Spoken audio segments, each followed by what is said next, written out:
I'm George Galloway, and I present Kali Mahorra on Al Mayadeen television. Here we are in London. I speak my words freely, either in Parliament, on television, here on the streets of London. Kali Mahorra means free word. That's what I speak. So Kali Mahorra is a two-way conversation. Check it out on Al Mayadeen television. Welcome to Kali Mahorra with me, George Galloway, coming to you from London, but discussing Hong Kong. And inevitably, therefore, China. And inevitably, therefore, the many challenges which China is now facing, most of them coming from the West. I put my own cards on the table. My audience of distinguished experts will have their own cards, and hopefully we can respectfully agree to disagree where we do. My take is this: China is the most important country in the world.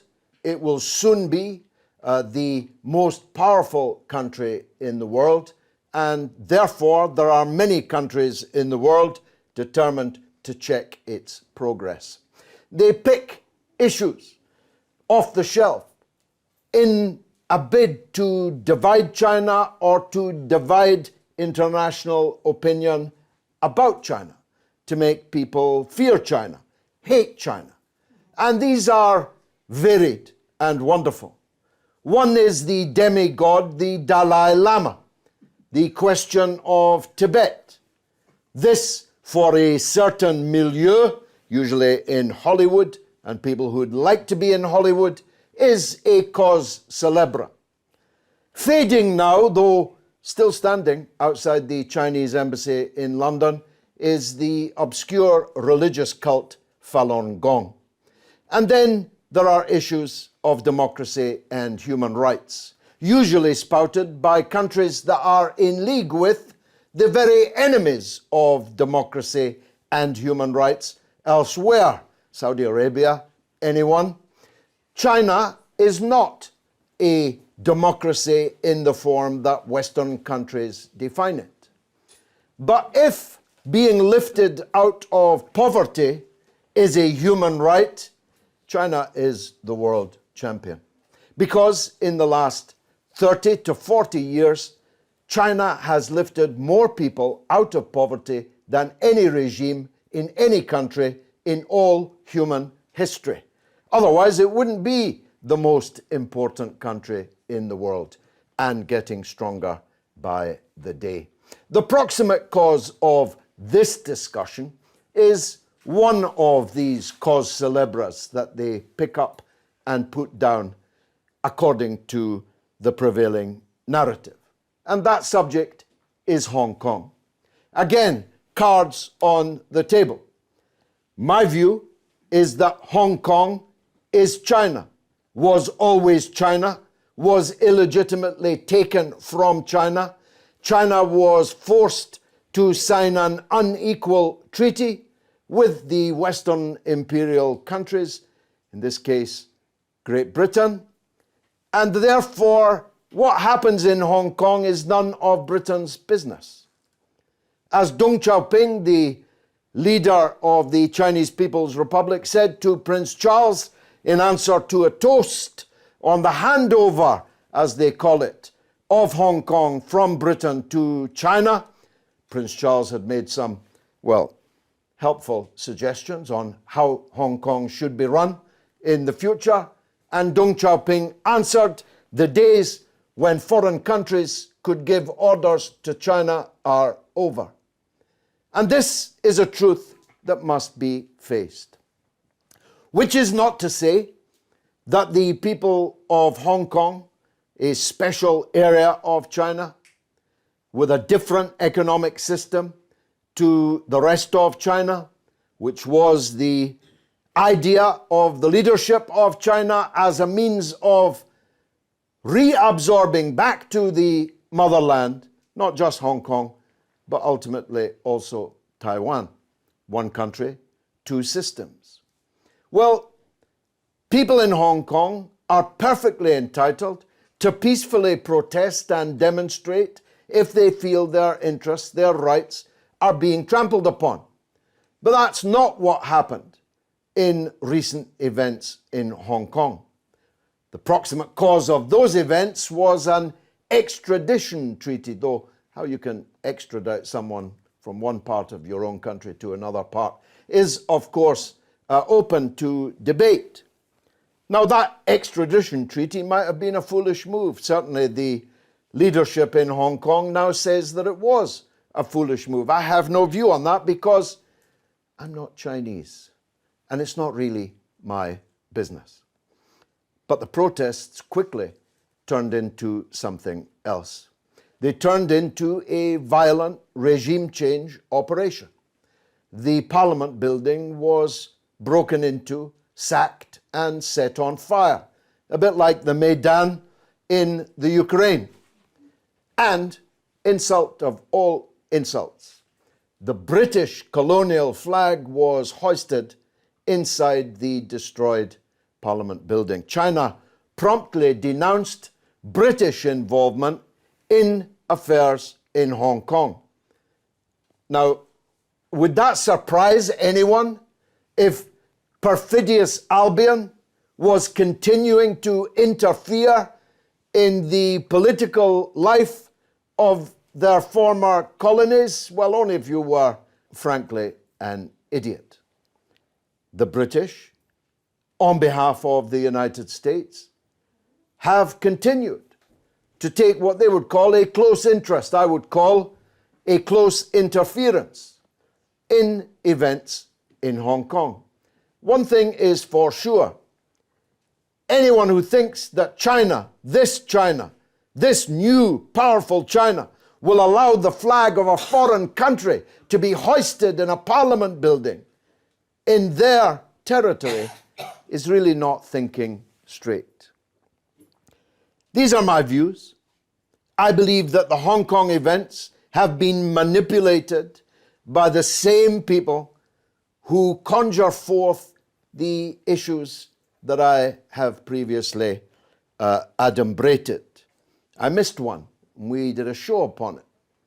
The exacerbating of the actual existing problems with the Muslim minorities in China.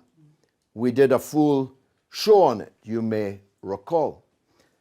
Those problems are real, but they are being acted on by Western countries who don't give a toss about Muslim rights anywhere else in the world except in China or anywhere else that takes their fancy from time to time. I believe that China is under full spectrum destabilization efforts from Western gunboats in the South China Sea, the clue is in the name, to all these other issues that I've talked about. The Dalai Lama, Falun Gong, human rights, democracy, Hong Kong, Xinjiang, Uyghurs, all of these have a material basis, of course. They're not conjured out of nothing, but they are used by those who wish China ill, who wish to divide China because the unity of China is its ace card. All those people, all that economy, all that land, all that hard work. What's the only way it can be disrupted? Division, disunity.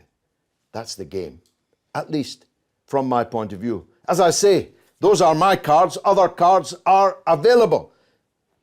You, sir, play yours, if you will. Well, I have to say, my name is Rod Y.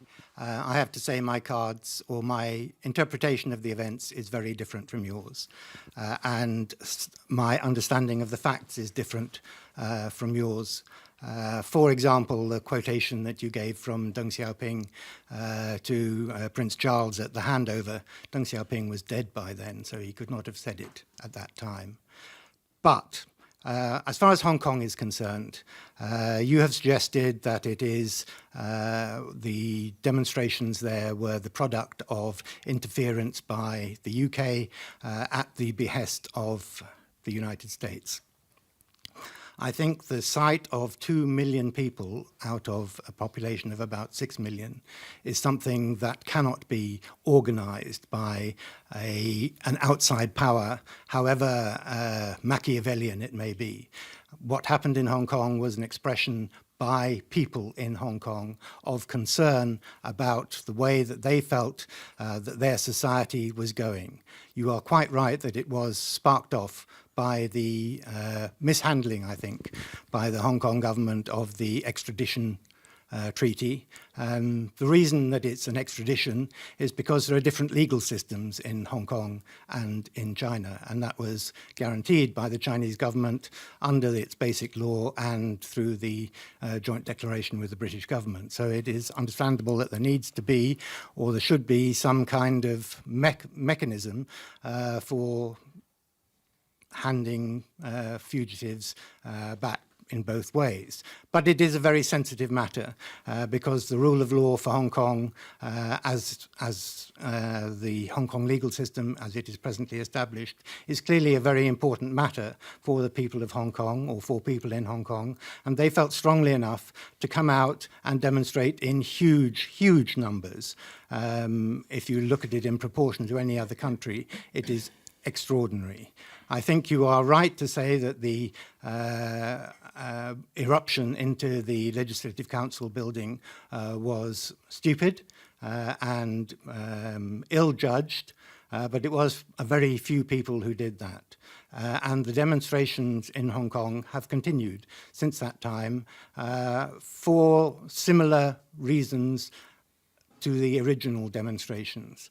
There is very strong feeling in Hong Kong about the way, about, let us say, the identity of the people in Hong Kong, that Hong Kong people feel that, yes, of course, Hong Kong is part of China, but they have a special identity in Hong Kong that they want to protect and that they feel was guaranteed to them through the basic law, the Chinese basic law, and that they feel is being increasingly disrespected, and they need to stand up. And I think we should all respect the people of Hong Kong, because as you said in your introduction, China is huge now. China is very powerful now, and it is, I think, very brave of those people in Hong Kong to stand up for what they believed was right. I should, of course, have said that the words of Deng Xiaoping were quoted at Prince Charles during the toast, during the handover, and they are, of course, germane. So my first question to you would be, do you acknowledge that it's none of Britain's business what happens in China? That whatever these issues are, and you're right, you've listed them, they are between the people of Hong Kong and the people of the rest of China. They're not Britain's affair. There are sort of two elements to that. Of course, it is absolutely the right of people in a particular country to conduct their affairs in the way that they wish to do so. And indeed, that is what the Hong Kong people were standing up for, their wish to conduct their affairs in the way they wanted to do. So you're absolutely right there. What gave Britain any rights the interference in stuff, Hong Kong? The rights of Britain. The rights... I suppose I'm asking you to acknowledge that we stole it under bombardment to punish China for I'm not going to go into Why historical not? stuff. Why not? Well, I can. I mean, the history is quite clear. We stole Hong Kong from China as a punishment for them refusing to allow us to sell opium in China. The history is not in dispute of how Britain came to acquire Hong Kong as a colony, and it is not a glorious chapter in Britain's history. There's no doubt about that. But life has gone on since then, and there was an agreement between the British and Chinese governments about the restoration of Hong Kong to full Chinese sovereignty in 1997. And both Britain and China signed up to that agreement, the Joint Declaration on the Future of Hong Kong. I take issue to an extent with your word interference. What gives Britain the right to interfere? There is no right of Britain to interfere. But there is a right for Britain to comment on what happens in Hong Kong, because both Britain and China were signatories to that international treaty that was registered with the United Nations as an international treaty, and that gave obligations to both Britain and China.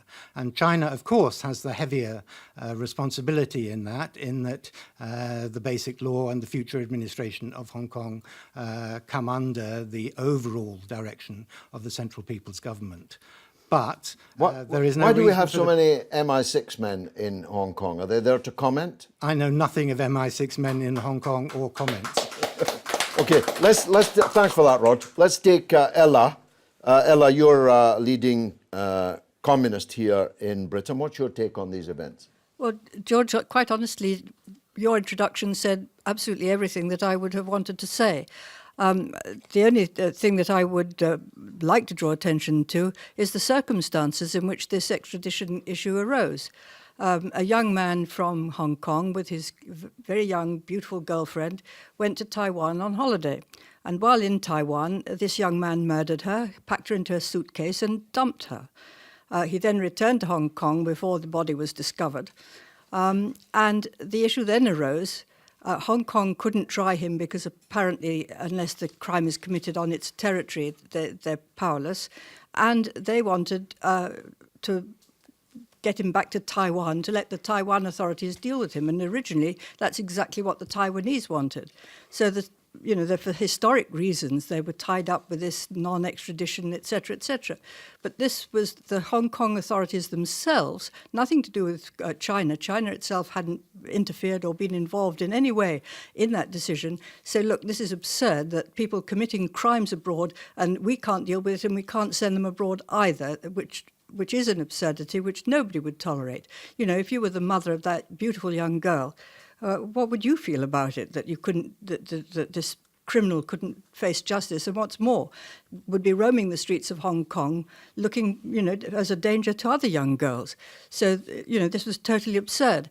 But somehow they say that nobody interfered, but certainly the media picked it up as an issue and made it a huge matter that, if we allow this extradition, then everybody, all these young people who weren't even born, most of them, at the time when Hong Kong was handed back, then you're all liable to be sent to China, where a horrible fate will await you.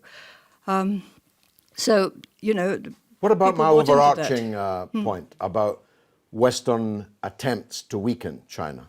Well, of course they are. I mean, China is actually undermining the lifeblood of imperialism everywhere. So in Africa, in South America, in all the places where previously the imperialist corporations were able to suck blood by unequal contracts and unequal arrangements between them, then China jumps in and offers much better terms. So even if the American or the British or the European imperialists do get the contract for building the infrastructure, they have to offer more reasonable terms because they're in competition with China. Well, this is a disaster for the imperialist countries. This is a source of revenue that's not coming in. This means austerity at home. It means bad-tempered people, voting for Nigel Farage.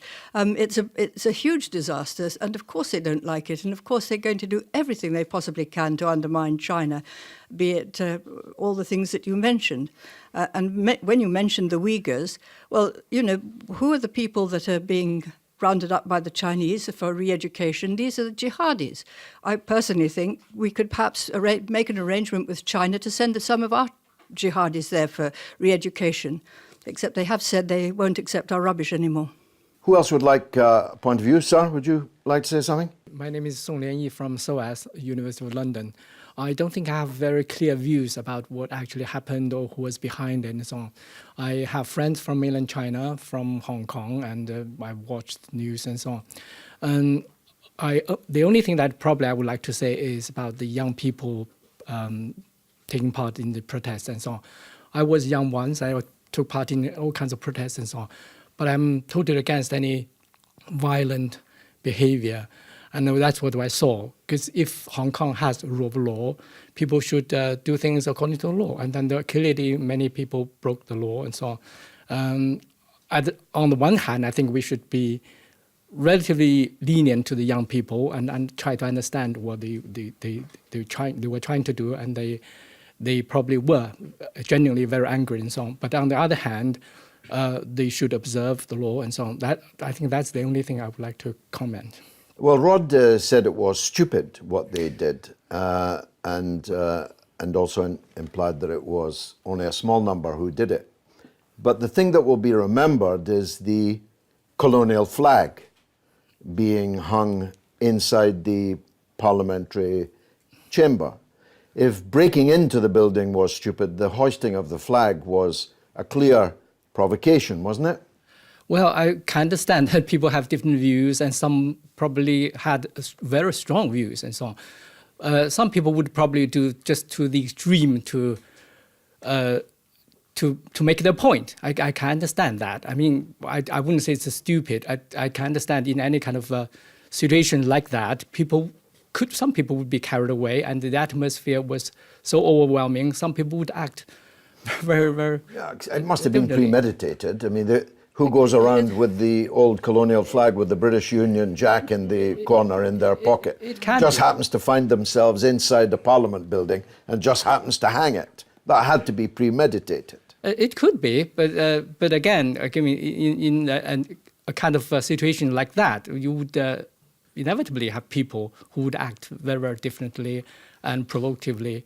I think I could understand that. It's just that I'm not saying that I support that, but I can, as an intellectual or as an academic, I think, okay, well, while we give people freedom of expression, and some people would just take it to the extreme. Okay, finally then, what's your view on Rod's critique that actually the extradition treaty was just the tip of the iceberg, that there is a widespread feeling that the agreement is not being properly respected, that Hong Kong's specific identity is not being fully implemented? It's very hard for me to say whether it is the case. However, Is this your answer at SOAS when students ask you difficult questions? No, not really, because it says that I know people. As I said, I know people from Hong Kong. Yeah, they're angry. You're a top academic, so give me an answer, please. No, I understand that people are angry with many things. Therefore, if there is no opportunity, they would just come out and please tell us some of the issues that they're unhappy with. Well, purely academically, you don't have to identify with one or the other. That's right. For example, in the education in Hong Kong, how they teach Chinese history, for example, the certain aspects of history, whether they should highlight the Communist Party's contributions and so on, ideology and things like that. Use of Mandarin, for example, I can say that. People are unhappy about that. Well, it's fine. So if they have freedom of expression, they are allowed to express them. It's that the situation that has given them the opportunity to put all their anger together in one basket. Short, Much more of this after the break.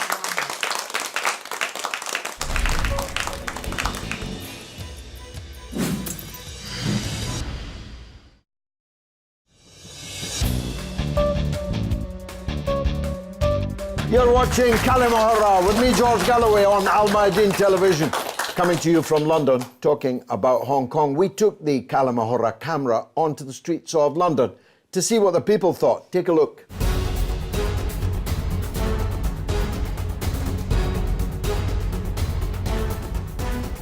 Who do you think is behind the protests in Hong Kong? I think it might be the British, because Hong Kong has been a British colony. From my understanding, the Hong Kong have always been very wanting to keep their democratic values even after, they started to get reintegrated. I mean, they had the umbrella protests a few years back. So I think that even, at least at the core of it, the Hong Kong people do actually care about these reforms, and that is where the majority of the care and the want to protest is coming out. I feel the people who are against the extradition, like the big giants who runs the economy, like the people who plans these frauds, they are the ones who oppose these extraditions, and they are the one behind these protests. I think that the people are behind the protest because they don't want the rules of another government to go over the rules of where they stay. My impression is that it's an organic, homegrown sort of movement. I think obviously a lot of native Hong Kongers, I think they're quite proud of actually being separate to China, having their own identity, obviously having their own judicial system.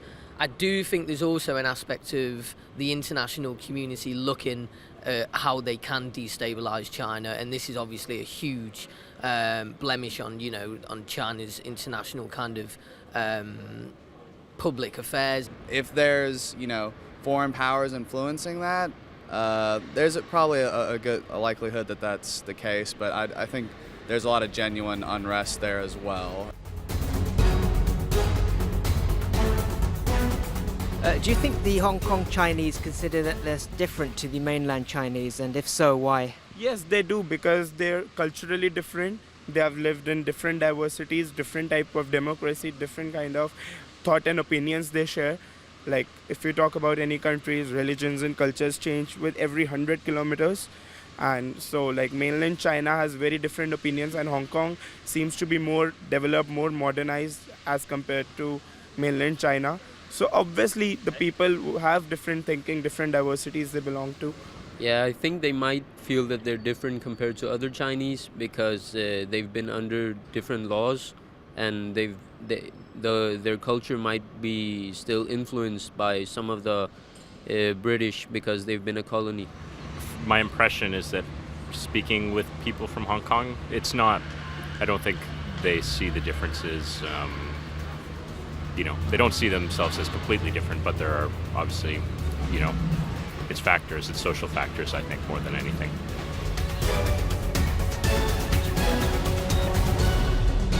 Let's take the gentleman in the back row. Yes, sir. Hello, everybody. My name is Rasmi from London. And thank you for Mr. Galloway to give me opportunity to put my card. Now, we have heard and seen on the public, lady and gentlemen at the front have this debate, and no one ever thought in different view that I thought. As far as I can see and have a good look at it, the situation is have a little bit of conspiracy into the situation that we have seen the biggest demonstration in the world, I can say, and how these, social media and everything, they influence into this. Of course, obviously, every eye in this world were pointing into the U.S. and Britain. Well, there is a little bit of if nobody has seen anything that so mystery like MS-370 or MS-17 or any other issue that no answer to it. What we have seen is the Union Jack will lay on the parliament in Hong Kong. And don't you ever think that Beijing have something to do about it? In every demonstration in anywhere in the world, the Chinese is very clever now these days. They have everything like what the Western have. They have, form of MI5, CIA, and in every demonstration or any event, they will send their men into these places. You think the Chinese themselves might have staged this provocation? Is that your point? Yes. Okay. Let's take the gentleman in the middle. Yes, my name is Joshua from London. This is about as impartial and as even-handed as I can get when I make this point. In the case of China, it would be self-defeating of them to not recognise the devolved power, if you like, to Hong Kong, because that would just make Britain appear like the liberator, which it is not. Obviously, the UK government is only interested because of its own interests, not because of the interests of the Hong Kong people at large. But the thing is, it's in China's interest to recognise that they do have their own distinct language, judiciary system. And while I do not favour breaking up any country, not least China, I believe in the unity of the majority of the world's nations. I do think that they've got to understand that there is a need for, recognising is it federal or is it devolved? I mean, how devolved? Devolved, yes. They do need to recognise devolution, just as I support devolution for regions within the UK itself, Scotland, Wales, etc. I can't in the same breath say the Chinese are right to interfere in the democratic processes of Hong Kong. But having said that... Both propositions can be true, can't they? There can be entirely legitimate concerns felt by hundreds of thousands of people, and there can also be a conspiracy from foreign countries. Both of these things can exist simultaneously. Oh, no, agreed. But I think that, in refusing to recognise the rights of the protesters, the Chinese would just be playing right into the hands of the UK government. And that is why I think that the Chinese have to take a step back, not as much as Britain does, because as far as the 1997 agreement was, Britain has completely severed any legitimate influence it's got in Hong Kong. It doesn't have any more right to, actively intervene any more than, Madagascar would have the right to intervene, as was recognised back in 1997.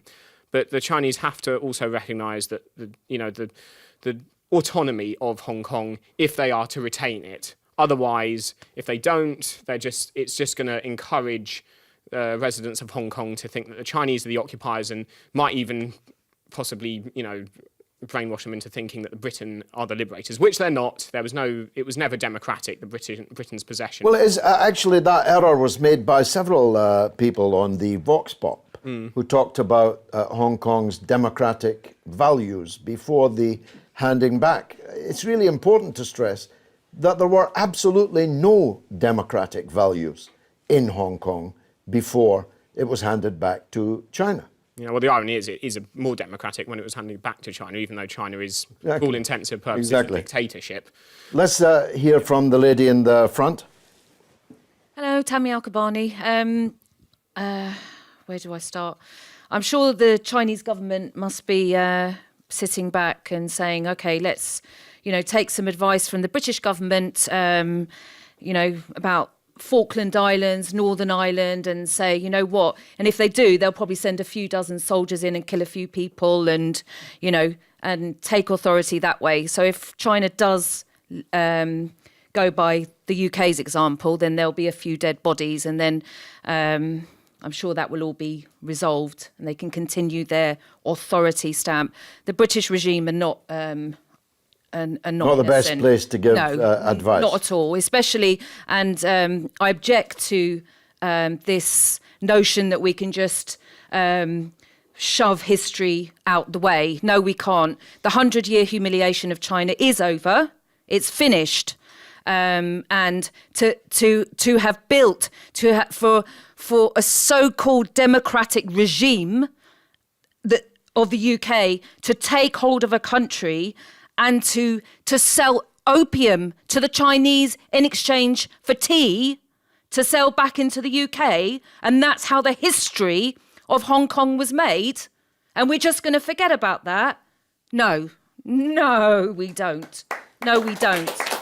It was built on drugs, and we don't just forget about that conveniently when we decide to do that, because 100 years from now, we're not going to repeat history. And also media has a huge effect. It's funny how we're focusing media on all these demonstrations. Oh, there's 2 million people on the streets, in Hong Kong. And there's also many people in Bahrain. There's also actually many people in Syria supporting their government. What about France? It's only 29 miles away, and there's every Saturday afternoon. There's not. Come on, exactly. The numbers. There's protesters killed in France, and I'll tell you what.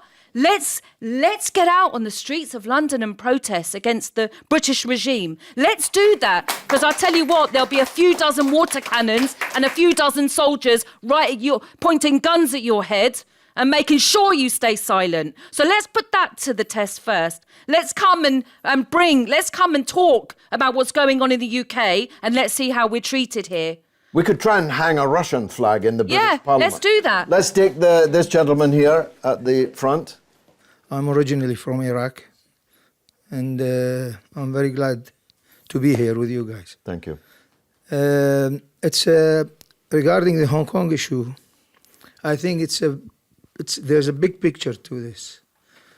The Silk Road China is intending to create. This is going to be very, very major on the industrial world, whose America is leading now, but not for much longer. I think that has got something to do with it. It's all about money, George. Unfortunately, 2 million people went demonstrating in London, saying no blood for oil, when my country was invaded. And even the Pope John Paul II said there's going to be a catastrophe in Iraq if the invasion was going to happen, and it happened. And it killed members of my family, destroyed the country, and look where we are now in Iraq. You know? So please don't interfere in other people's business. Let them take care of themselves. Let them sort out their own issues. And the West cannot carry on interfering into other people's business for their own interest forever. It's not right. Thank you very much.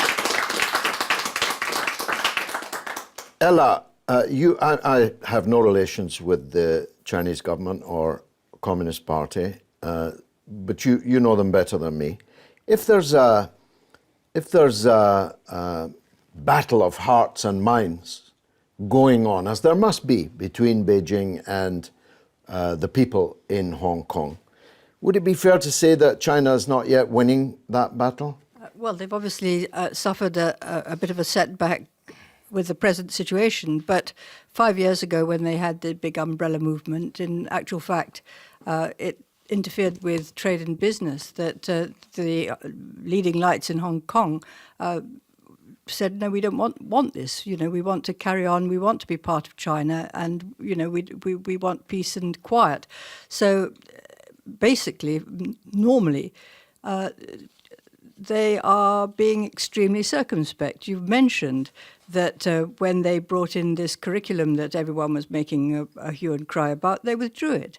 When they brought in this extradition, everyone was up, and they've withdrawn that too. So it's not that the Chinese government isn't using its best endeavors. And I think one has to trust them to be able to negotiate. At the moment, people are encouraged by the outside, are in a we're not prepared to negotiate measure. You know, we want the Hong Kong administration dissolved. We demand this, we demand that, we demand the other. Well, if people are in that mode, there's not a lot you can do. But I don't think they'll keep it up that long, because, you know, you have to get on with life. And it's very counterproductive to find yourself acting as a tool for undermining China when you're yourself part of China. It's a silly thing to do, and I'm sure the penny is going to drop very shortly. I would trust the Chinese government entirely to do what's right by Hong Kong, and I don't trust Britain or America to do what's right by Hong Kong. That's the long and the short of it. Professor, what does this all mean for Taiwan? The big enchilada, I suppose, bigger than Hong Kong, more important even than Hong Kong. The one country, two systems was supposed to pave the way, or at least pave a way that could later be taken to reintegrate Taiwan, which is equally a part of China, but has a different system and, for now, a separate state. Well, I don't think I can answer that straight away, because I've never thought it carefully. However, I totally agree with you. Originally, I mean, these one country, two systems was designed probably for the unification of all China and so on. Personally, I thought it was a very good model, and it should be workable. But therefore, what's happening in Hong Kong, what has happened in Hong Kong, for example, is vitally important to the Chinese government, because they want the world to see it as a good example, especially for the people in Taiwan. And at the moment, I think I quite agree with this gentleman over there, the Chinese government probably would stress on one country, whereas the Hong Kong people probably would expect more, two systems. Or look at Britain. It's one country, and they have different regions like Wales, Scotland, and so on. They have their own possibly laws and rules and so on, education systems and so on. But this kind of model, I mean, the Chinese government is looking for a good model that is workable. Britain could be a good example. However, if there are riots, God help them if they take us as an example. It's as if it happens. If it goes bad, for example, there are riots and so on. It's bad for either side. Of course. Yeah. Rod, because I have you here and you're an expert, in a way, this idea of one country, two systems, a possible way forward for the Korean Peninsula also, isn't it? Now we are wandering around the world a bit. Just to return to Taiwan, first of all, the attraction of one country, two systems to most people in Taiwan, the vast majority of people in Taiwan, is nil these days. Really? Most people in Taiwan. I thought that reunification sentiment was growing. From the polling you see, most people in Taiwan describe themselves as Taiwanese, and absolutely Taiwanese, and fewer and fewer as, almost none as Chinese, and fewer as Taiwanese Chinese. And similarly, the pressure for unification is pretty much absent. None of the big parties, even the nationalist Kuomintang party, does not stand for unification anymore. So no chance, you think, of Taiwan, China? As a political settlement under the current conditions, no. But conditions change. And you won't bite on my Korean point. And to go to Korea, I mean, the Koreans, I think, all do agree that there is but one Korea. There are two countries and two very different systems there. And so far, we have seen, despite many initiatives over the years, there's actually been no progress, no substantial progress towards a real reconciliation on the Korean. Of course, there are people seeking to keep Korea divided, usually the same people that want to divide China. I'm not going to comment on that one. I disagree with you on this idea that the UK and the US are out to divide China by supporting demonstrations in Hong Kong or by encouraging demonstrations in Hong Kong. I really think that is fantasy. There are real problems. I'm a well-known fantasist. There are real problems between the US and China. That is absolutely the case. Sure. And this is going to be one of the fundamental political issues for the world in the years. But as a matter of logic, if you have a problem with a country that is getting more and more powerful and rich, you kind of have, as a matter of objective logic, an interest in causing problems in it, don't you? I don't. I think you have an interest in finding a way of living with it. I don't think necessarily you have. Well, let me give you one of which I have personal knowledge. In the early 1990s, I was the leader of a campaign to defend the Saudi opposition in exile in London. And in the course of my work, I used to hear people talking about someone of whom I had never heard before, called Osama bin Laden. And I heard them talk about how Osama bin Laden was being oriented towards China and the Xinjiang province to work on the pre-existing problems between Beijing and the Muslim minorities in China. Of this I know. And the people doing the reorienting were Americans who at that stage had not quite broken with Osama bin Laden. Of course, disastrously, they did break from each other at very, very great human cost. So I know that to be true, that the United States was trying to divide China in Xinjiang along the axes of the Muslim minority. I know that. Well, I can't comment on your particular knowledge because I was not privy to any of those conversations, quite obviously. No, in fact, we were campaigning against your Foreign Office at the time, which was trying to kick him out. Nevertheless, I mean, I am really glad that you have raised again this whole question of the situation in Xinjiang at the moment. I just cannot and do not accept, in your words as a matter of logic, that 1.5 million people of all ages and sexes are all jihadis in Xinjiang. No, I don't accept that either. As I say, we did a whole program on it. Appalling. And anyone who watched... The numbers are contested, but it's a very large number of people. Anyone who watched those programs that went out on ITV, I think, a few weeks ago... Must be true then. No, not necessarily must be true, but would be appalled by what they saw. I agree with that. Let me ask Ella about that. To be fair to them, there were also quotations from Chinese officials running some of those institutions. And the kind of things that they were saying was equally chilling. Yeah. And I think it should not be underestimated, whatever your politics, whatever you may feel about the past history of the UK government or the American government or the Saudis, what is happening in Xinjiang is appalling. Yeah, but you'll have to forgive me saying so. We don't give a damn what's happening to the Muslims in Bahrain. In fact, we're arming the government of Bahrain in order to kill them. Why should I believe you or your government cares about Muslims in Xinjiang? Can't you see the double standards? Yes, I can, but if you care about the people in Bahrain, why do you not care about the people in Xinjiang? Yeah, but it's the same argument. No, it isn't the same argument, because you've got all the guns. I have no. I'm not giving guns to anyone. Your government are giving guns to the regime in Bahrain to kill Muslims, and you at the same time ask us to believe that you care about Muslims in China. Well, that would make a horse laugh. And the British regime were also... I just gave Bahrain. I could easily give Syria. I could give Palestine. I could give any number of examples. Were training the Burmese army while they were to kill Rohingya.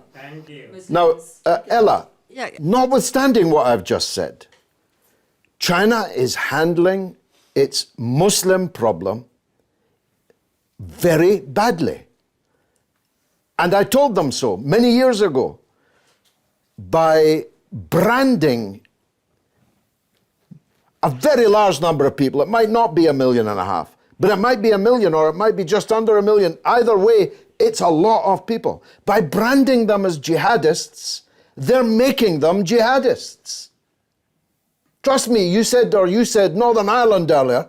When you intern scores of thousands of Catholics in the north of Ireland as terrorists, a lot of them become terrorists. Ella. Yeah, well, I don't personally have any knowledge of what the re-education program that the Chinese have consists of. It has been pretty effective.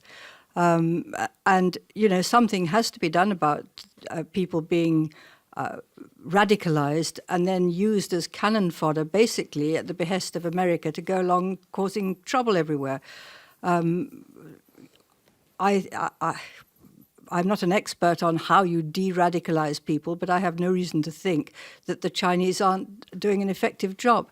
Now, well, rounding people up and putting them in re-education camps doesn't sound like a good idea to me. Well, I don't know quite how they do it, but I mean, what would you do with the young men and the young women who are teenagers, not fully responsible, and who get radicalized and then sent to slaughter people? Then we don't want to have them back in this country. Let's hear from the lady in the middle. Yeah, my name is Cheryl. Right now, there are over 60,000 Uyghurs in Idlib. And those Uyghurs seem to have been recruited by Turkey and came through the northern border. And I think a couple of years ago when China tried to go to Syria to offer some help in trying to, sort them out, they were told by the USA no uncertain terms that they must keep out. But back to the extradition business. Jeremy Hunt is a hypocrite because he is getting his knickers in a twist about the Hong Kong people who are displaying their right to protest about the extradition.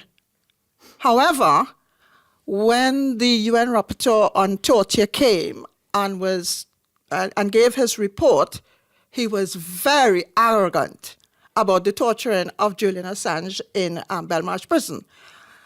He's happy to extradite an innocent man to the USA.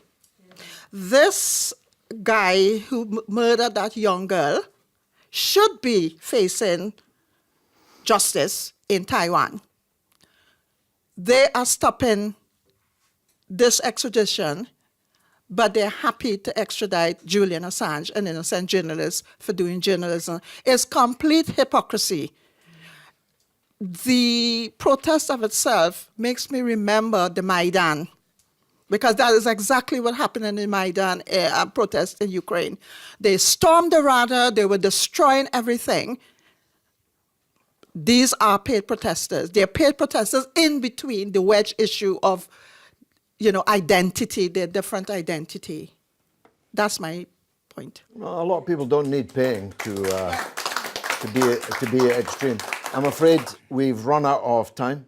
It's been marvellous for me. I hope it was for you. I've been George Galloway. This has been Kalimahora on Al Mayadeen Television.